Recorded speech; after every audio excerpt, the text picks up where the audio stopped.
Hi friends, இன்றைக்கி நம்ம சேனலில் என்ன டிஷ் பார்க்க போகிறோம் அப்படின்னா கத்திரிக்காய் பொரியல். அதுக்கு தேவையான பொருட்கள் தக்காளி, வெங்காயம், கறிவேப்பிலை, பச்சை மிளகாய். இப்போ நம்ம ஸ்டவ் ஆன் பண்ணிவிட்டு அதில் வானல் எடுத்து வச்சிடலாம். வானல் நல்லா காஞ்ச உடனே நாம் அதில் தேவையான அளவு எண்ணெய் ஊற்றிக்கலாம். எண்ணெய் நல்லா காஞ்சதுக்கு அப்புறமா தான் நம்ம கடுகை போடணும். இப்போ நல்லா எண்ணெய் காஞ்சிருச்சு. கடுகு அதில் நம்ம தேவையான அளவு சேர்த்திக்கலாம். நல்லா கடுகு பொரிஞ்சதுக்கு அப்புறம் தான் நீங்கள் எல்லாத்தையும் ஆட் பண்ணணும். இல்லைன்னா குழம்பு டேஸ்ட்டு நம்மளுக்கு கரெக்டாக கிடைக்காது. நல்லா பொரிஞ்சதுக்கு அப்புறமா நம்ம எல்லாத்தையும் மிக்ஸ் பண்ணி ஆட் பண்ணிக்கலாம்.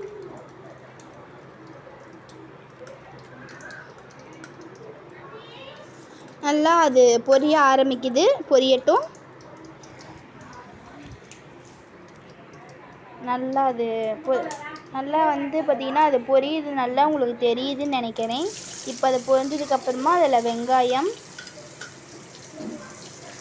வெங்காயத்தை போட்டு நல்லா கொஞ்சம் மிக்ஸ் பண்ணிக்கோங்க. அதுக்கப்புறமா கறிவேப்பிலை, பச்சை மிளகாய், இது மூணையும் போட்டு நல்லா மிக்ஸ் பண்ணிவிட்டு நல்லா பொன்னிறமாக வந்ததுக்கு அப்புறமா நீங்கள் என்ன பண்ணுறீங்கன்னா தக்காளியை நம்ம ஆட் பண்ணிக்கணும். ப்ரௌன் கலரில் வந்துருச்சு, தக்காளி ஆட் பண்ணிக்கலாம். நல்லா பொன்னிறமாக வந்துருச்சு. இப்போ நம்ம தக்காளியை ஆட் பண்ணிக்கிறோம்.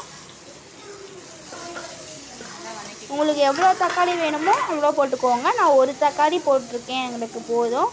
உங்களுக்கு நீங்கள் எக்ஸ்ட்ரா கூட நீங்கள் சேர்த்துக்கலாம். இப்போ நாம் அரிஞ்சு வச்சுருக்கிற கத்திரிக்காய் எடுத்து போட்டுக்கலாம் வானலில். அரிஞ்சு வச்சுருக்கிற கத்திரிக்காய் எடுத்து வானலில் சேர்த்துக்கலாம். நல்லா அதை நம்ம வதக்கிக்கலாம்.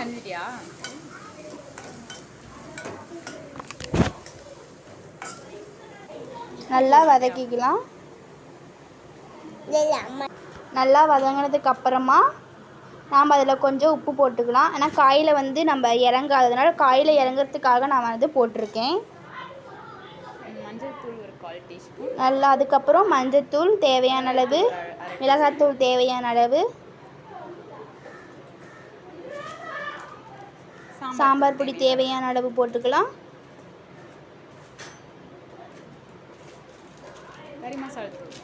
கறி மசாலா தேவையான அளவு. இதில் நான் பிரியாணி மசாலா சேர்த்துருக்கேன்.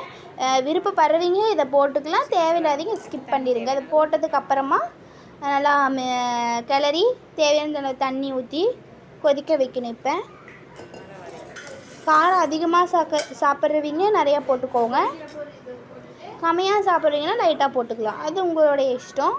இப்போ தண்ணி ஊற்றி நல்லா வதங்கிருச்சு. நல்லா இந்த மாதிரி வதங்கினதுக்கு அப்புறம் தான் நீங்கள் ஸ்டவ் ஆஃப் பண்ணணும். நல்லா அது இந்த மாதிரி கன்ஜெக்ஷன் வந்ததுக்கப்புறம் தான் இப்போ ரெடி ஆயிடுச்சு. ஓகே, பாய் ஃப்ரெண்ட்.